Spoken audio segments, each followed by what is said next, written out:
शकते. तर थंबनेलवरून कळालं असेल तुम्हाला, आता दीप अमावस्या आहे 4 ऑगस्टला. तर त्याची तयारी म्हणजे सगळे दिवे वगैरे, तर निरंजन हे आपलं क्लीन करून ठेवायचं.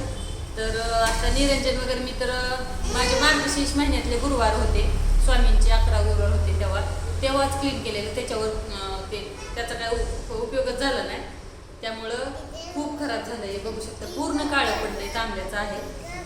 आणि समईसुद्धा तेव्हाच वापरलेली, तर खूप घाण झाली ही सुद्धा, खूप म्हणजे खूपच. तर आता पितांबरी न वापरता तर घरच्याच एक वस्तू वापरून कसं क्लीन करायचं ते मी दाखवणार आहे. आणि ती कोणती वस्तू आहे ती सुद्धा दाखवते. त्यासाठी नवीन घासणी घेतलेली. तर पितांबरी वापरत नाही, चिंचही नाही, तर आपल्या रोजच्या याच्या वापरामध्ये आहे ती म्हणजे. आता सुरुवात करूया अगोदर आपण, मग मी दाखवते पुढे. बघा तुम्ही व्हिडिओ शेवटपर्यंत पहा. आवडला तर लाईक करा, आणि सगळ्यात महत्त्वाचं म्हणजे चॅनलवरती नवीन असाल तर चॅनलला जरूर सबस्क्राईब करा. तुम्ही जर माझे व्हिडिओ लाईक केले तर ते इतरांपर्यंत पोहोचतील, त्यामुळे लाईक करायला विसरत जाऊ नका. तर चला आपण सुरुवात करूया. दीप अमावस्या ही श्रावण महिना सुरू होण्याच्या आदल्या दिवशी येते आणि श्रावण महिना दुसऱ्या दिवशी स्टार्ट होतो. तर यावर्षी 4 ऑगस्टला दीप अमावस्या सुरू होणार आहे. 5 ऑगस्टपासून श्रावण महिना चालू होणार आहे, म्हणजे सोमवारपासून श्रावण महिना सुरू होणार आहे. तर दीप अमावस्यालाच महाराष्ट्रात गटारी अमावस्या असं सुद्धा म्हणतात. तर दीप अमावस्याला दिव्यांची खास आरास केली जाते, दिव्यांची पूजा केली जाते, कारण प्रत्येक सणाला दिवा वगैरे वापरतात महाराष्ट्रात सगळीकडेच. तर हे दिवे आपण ह्या दीप अमावस्याला सगळे स्वच्छ करून छान अशी आरास करून त्याची पूजा करतो. तर त्यासाठी ते आपण क्लीन करायला पाहिजे, त्यामुळं मग हे क्लीन करते मी. आणि ते घरच्याच वस्तू वापरते, कारण पितांबरी आता सध्या अवेलेबल नाही आहे माझ्याकडे, त्यामुळं. आणि ही ट्रिक मला इन्स्टावरून समजली, त्यामुळं मग म्हणलं तुमच्याशी शेअर करूया. तर व्हिडिओ शेवटपर्यंत पहा, तुम्हालासुद्धा कळेल कशाने क्लीन करते ते.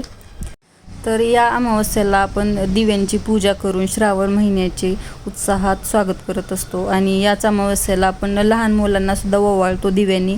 तर ते दिवे आपण कणकेचे बनवतो, ते सुद्धा मी तुम्हाला दाखवणार आहेच पुढे. तर या दीप अमावस्याचे खूप सारे महत्त्व आहे. या दिव्याचे आपल्याला मांगल्य आपल्या आयुष्यात नांदावे, सुख समृद्धी यावी म्हणून आपण दिव्यांची पूजा करतो. तरी आषाढ महिन्याच्या शेवटच्या दिवशी दीपपूजन करतो आणि देवाची आपल्यावर कृपा राहावी अशी प्रार्थना करतो दिव्याला. तर दिव्याप्रमाणेच आपले जीवन आयुष्य प्रकाशमय हो, अंधारातून प्रकाशाकडे जाण्याचा मार्ग मिळो, अशा सगळ्या प्रार्थना आपण करत असतो. तर इथे माझी तर तयारी चालू झालेली आहे. तुम्ही अजून तयारी चालू केली का नाही ते बघा. केली नसेल तर घासून वगैरे ठेवा दिवे, म्हणजे ऐन वेळेस धावपळ होणार नाही किंवा गडबड होणार नाही म्हणून. तर मी तयारीला लागलेली आहे आणि माझे दिवे वगैरे क्लीन करून घेते. जास्त दिवे नाही आहेत माझ्याकडे, एक समई, एक आरती आणि निरंजन, आणि हे तांब्याचं ताट आणि तांब्या असं हे आहे माझ्याकडे. एवढंच तांब्याची आणि पितळची एवढीच वस्तू आहेत माझ्याकडे. तुमच्याकडे जास्त दिवे वगैरे असतील तर तुम्ही क्लीन करून ठेवा.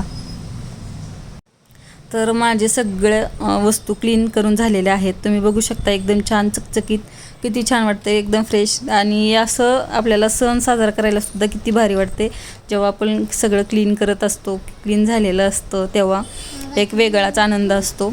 तर याच्यासाठी मी वापरले काय, तर ते वापरले म्हणजे लहान मुलांच्या आवडीचा पदार्थ आपण नेहमी वापरत असतो तो म्हणजे सॉस.